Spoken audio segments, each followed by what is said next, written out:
Are you ready? 3, 2, 1, go. Hi boys and girls, Mrs. Spinelli's Read Aloud here.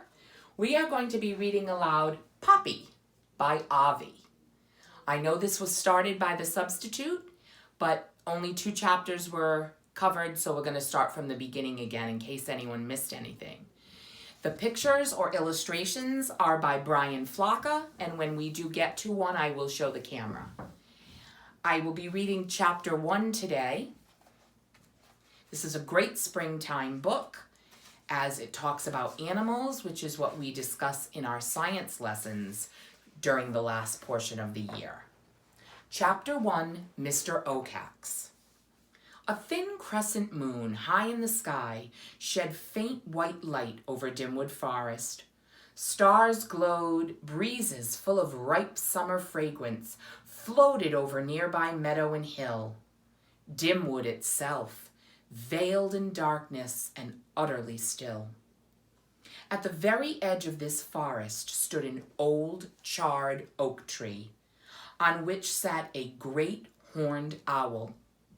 The owl's name was Mr. Ocax, and he looked like death himself.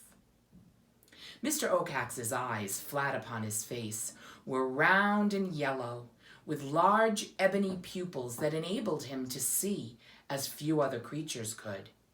Moonlight, even faint moonlight, was as good as daylight for him.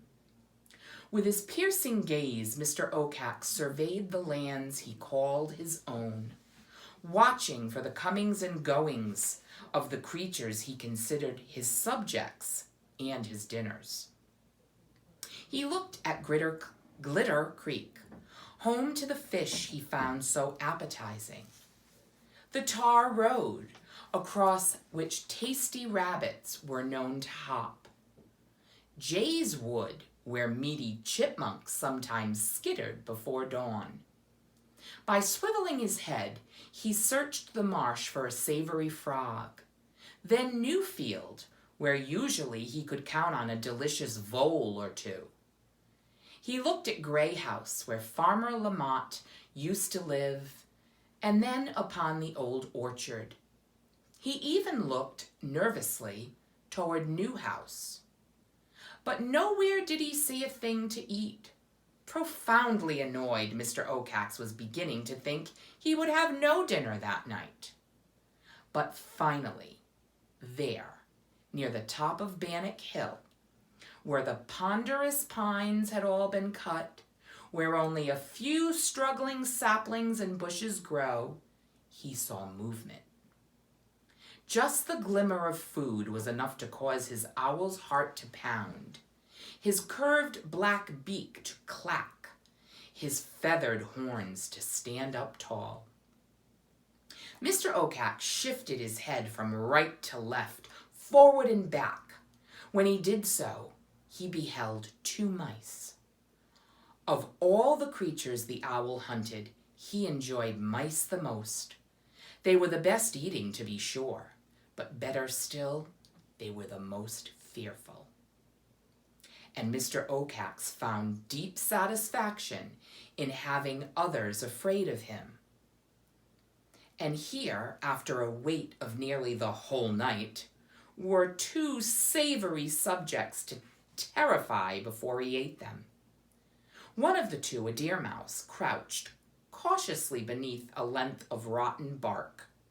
The other, a golden mouse, stood in the open on his hind legs, his short tail sticking straight out behind him for balance. From his left ear an earring dangled. In his paws he held a hazelnut. "It's not as if I haven't warned these mice," Mr. Ocax murmured to himself. "If they will move about without my permission, they only have themselves to blame for their consequences." As he leaned forward to listen, his sharp as needles talons, 4 to each large claw and jet black at their tips, cut deeply into the branch he was perched on. "Catching these 2 mice," he mused, "is going to be fun." On Bannock Hill, the golden mouse turned to his timid companion and said, "Poppy girl, this hazelnut is bad to the bone. Bet you seed to sap there's more where it came from. Come on out and dig." "Ragweed," Poppy replied as she sniffed tensely in all directions. "You promised we'd dance when we got here. We can't do it in the open. Besides, I want to answer your question. So will you please get under here with me?" Ragweed laughed. "Dude, you must think I'm as dull as a dormouse. You just want to get some of this nut." "I don't want any of your precious nut," Poppy insisted. "I want you to give you my answer, and I want to dance. Isn't that the reason we came up the hill? Only it's not safe out there." "Oh, tell me about it." "You heard my father's warnings," Poppy went on. "It's Mr. Oacax. He might be watching and listening." "Get off," Ragweed sneered. "Your pop talks all about that Oacax dude just to scare you and keep you under control." "Ragweed," Poppy cried, "that's ridiculous. Mr. Oacax does rule Dimwood Forest, so we have to ask his permission to be here. And you know perfectly well we never did." "Dude, I'm not gonna spend my life asking an old owl's okay every time I want to have fun. Know what I'm saying? This is our moment, girl, right? And now that I've dug this nut up, I'm gonna enjoy it. Besides," he said, "it's too dark for an old owl to see me." "Poppy," Mr. Oacax scoffed under his breath. "Ragweed. What stupid names mice have.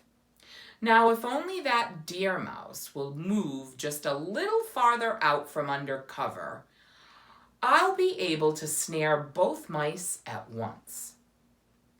The mere thought of such a double catch made Mr. Oacax hiss with pleasure. Then he clacked his beak, spread his wings, and rose into the night air.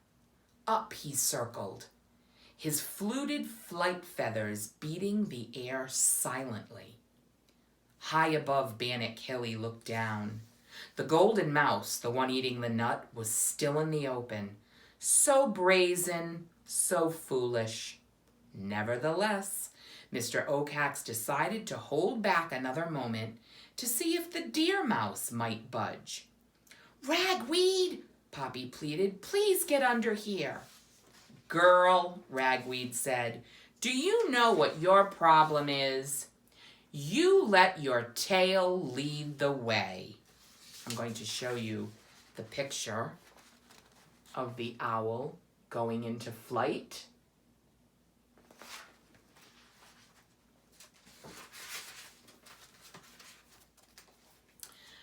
Poppy, hurt and wanting to show she was not a coward, poked her nose and whiskers out from under the bark. "Ragweed," she persisted, even as she began to creep into the open. "Being careless is stupid." Her friend took another scrape of the nut and sighed with pleasure. "Poppy," he said, "you may be my best girl, but admit it, you don't know how to live like I do." Poppy took 2 more steps beyond the bark. Just then, Mr. Oacax pulled his wings close to his body and plunged. In an instant, he was right above and beyond the 2 mice.